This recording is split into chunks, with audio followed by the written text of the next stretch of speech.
What's good, everyone? This is Marvelous Malik, and you're welcome to another very serious and conscious edition of Rant of the Day. Now, today's rant is another serious and wild, thought-provoking edition of Rant of the Day. Now, I beg your pardon, kindly pardon me on this, but at the end of these conversations, I might have used certain words or addressed certain people that you might feel, oh Malik, you are out of place. But I'm sorry, but not sorry. This conversation, we need to have it. Yeah, we need to have this conversation as soon as possible and declare our stand.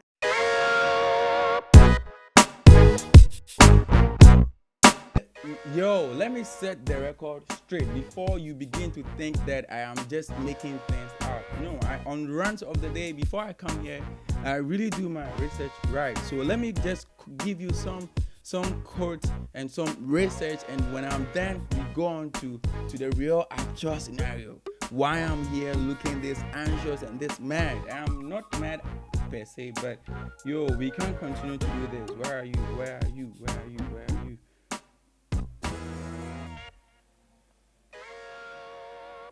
Okay, so in 2013, Ghana placed below average on the failed state index, scoring 4.9 out of 1.0 when measured against the variables of tolerance and inclusion and discrimination and violence against minorities. I repeat again, in 2013, Ghana placed below average on the failed index, scoring 4.9% out of 10.0 when measured against the variables of tolerance and inclusion and discrimination and violence against violence against minority. Yes, so this is where we are heading from. Let's take the conversation from here.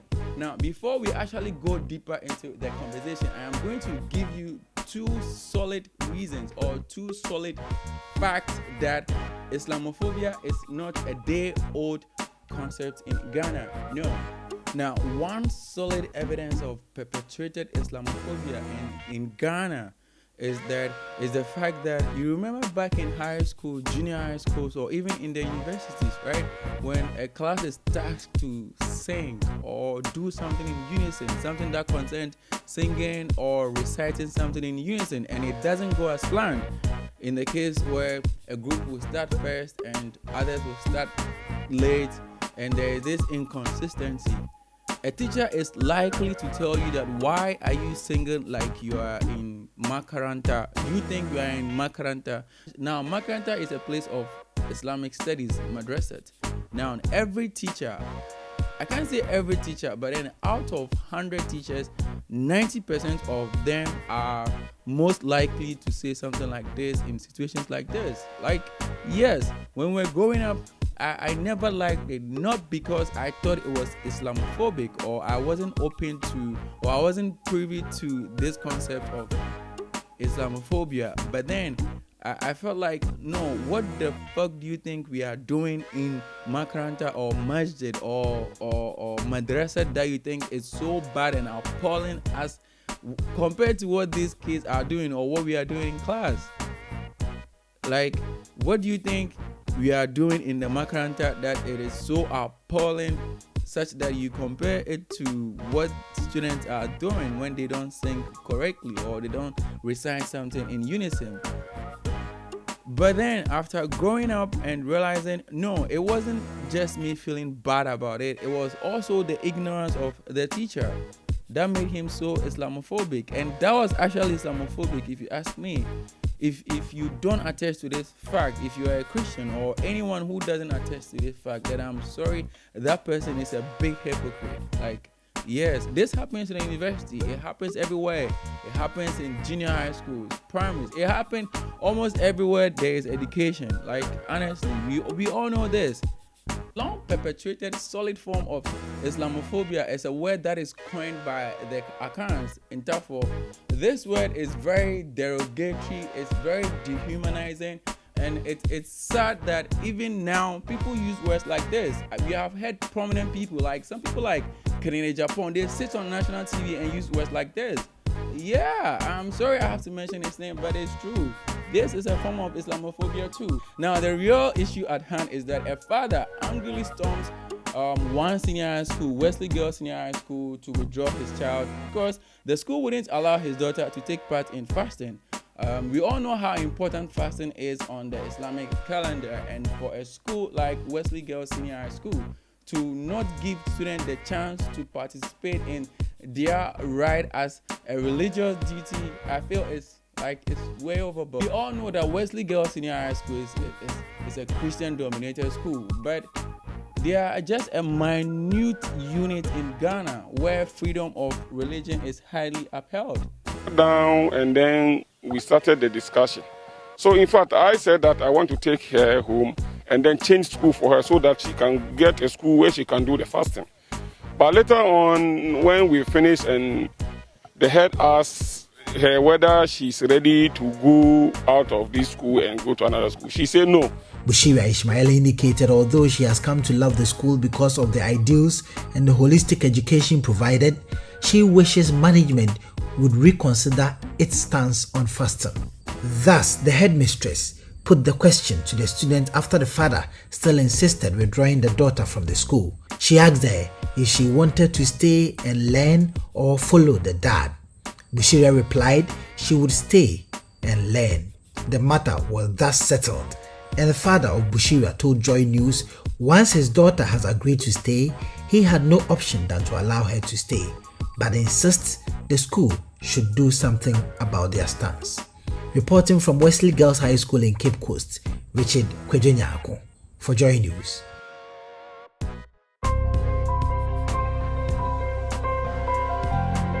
According to Zakaria Alhassan Ismail, the complaint of his daughter, a first-year student of Wesley Girls Senior High School, made him decide to come to the school to withdraw her immediately. She was complaining that she's not been allowed to do fasting because I know my daughter, she normally do fasting. Any year that we do fasting, she is also doing the fasting. Even when she was in primary and the GES, she was doing the fasting and then the same time attend school.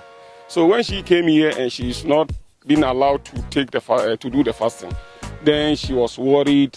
So she told me that she's not been given the chance to do fasting one, and even she had the opportunity to meet the head, and still the head did not allow her to do the fasting. Ismail, a first-year student, didn't understand why the school does not allow students to fast, and so when the dad called her, she informed him that she is not being allowed to fast, hence the visit of the dad. He's saying, like, the Muslims are not allowed to fast in this school. I didn't understand, so I wanted to meet the headmistress for her to explain to me, but I didn't get the chance to talk to her, so I was there when they came to call me. She wants to meet me. But at first I was really worried. I even cried a lot because it's my tradition and I've been doing it since I was a kid. Almost 8 years I started fasting. So I was very sad when they told me I can't be able to fast this year. I was really sad. The headmistress of the school indicated it was not only Muslim students in the school that are not allowed to fast, but all students from different denominations including Christians. But Mr. Al-Hassan was not convinced. He wanted the school to allow the student to fast. So I myself today and the mother, we came together and then we sat down with the administrator and then he subsequently took us to the head. Now, let's go on to some evidences and more facts to backtrack this point of Islamophobia in Ghana.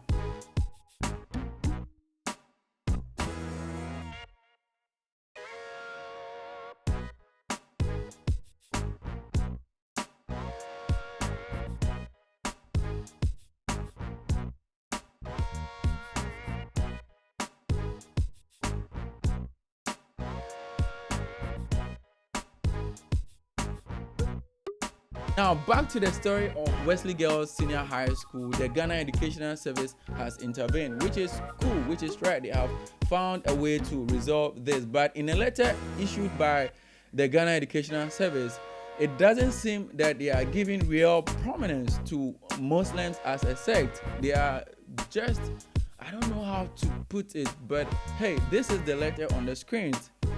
I can't read all to you guys, but no, even though they have reached an amicable solution, but what's stated in there, that it doesn't hold much water. Like, it doesn't make so much sense. The reasons they gave were so weak, same as the reasons the headmaster, same as the reasons the headmistress of the school also gave for preventing students from fasting.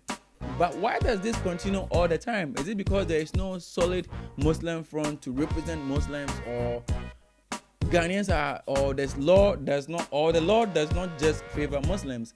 This is in two forms. One, leadership of Ghanaian Muslims seems to be just ceremonial and flamboyant, and all they want to do is to represent Muslims and their needs, and these needs are just ordinary needs that do not just improve the religious aspect of their lives, but they don't take into consideration the social aspect of Muslims in the country, like issues like this. I remember female Muslims had to go on a demonstration against the use or the wearing of hijabi. This demonstration that this demonstration that these girls did, I never saw any astute personality or lead Muslim leader in this group. We have Samira Abawumia, the vice president's wife. In this issue, she has never stepped up to say, okay, what is the way forward? What is the way forward? What are we doing? How can we channel? How can we solve situations? And the vice president too. You know why? Muslim leaders have just been stooges. They have been a way to reach the masses just for political scores. That is it. It ends there. The contributions Muslim leaders they do, I am not denying that they don't contribute to the well-being of society. They are about building mosques. They are about Hajj. They are about filling their bellies. They are about favoritism. They are about sectorialism. They are about their individual sects. So there is no strong front. So there is no strong front representing the Muslim society. Great. Now, another reason why this has been going on for so long is that the Muslim representation itself is not fully represented, in a way that it is made up of just, they are religiously intellectual, like for that they are prominent intellectual people, but they lack that dynamism of having youth around them to not just be part of decision making, but to also reflect the changes in society now. Things that were done in the 70s, 80s, 60s, they are not going on now. Now we're living in a modern world where to take decisions, it does not only involve having old people, it also involves having young people. But this is like Ghana or Africa, where we believe that it is only the old that are capable enough to rule or make decisions. For who? For young people to obey.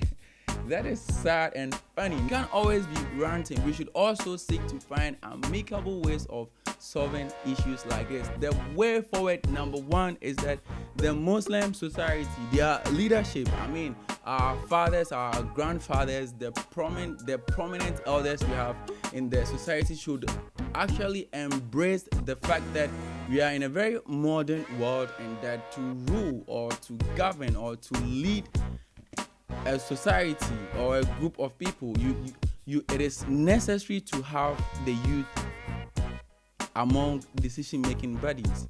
It would really go a long way to curb certain things that we are going through in the country. Honestly, I was part of a discussion among a board of Muslim leaders, and they were old-fashioned. Their thoughts were really old and archaic, and as right as they are, things are changing. We can't deny the fact that things are changing. Now, secondly, we need a constitutional amendment or revision of certain part of our constitution, because we can't always be doing this. Like, we can't always be going about the same loop, same round circle. Today hijabi is denied, today a Muslim student is denied, today a Muslim student is dead, or a Muslim student is in trouble just because he's trying to escape some form of forced, coerced religious or Christian religious action. No, like we should have a law that says that Muslims are allowed to wear hijabi. Muslims are allowed to partake in any religious activity that is deemed fit anywhere they find themselves in the country. Already we have the right to any religious association, so why is it that we cherry pick certain things? Anyways, this has been another edition of Rant of the Day. The name is Marvelous Malik. Thank you so much for watching, and if you haven't subscribed yet, kindly do so now. And I hope I am actually driving home some sense. We need religious tolerance. We are one people, one nation with a common destiny. We can't let these things separate us to not achieve a collective goal as a country. This is Marvelous Malik. Until I catch you same time on Rant of the Day, please subscribe to the channel, and also on social media handles is Marvelous Malik. On Facebook, on Twitter it is Rants Officer, and on Instagram it is Marvelous Malik or Labadi Africa. Yeah man, thank you so much for watching.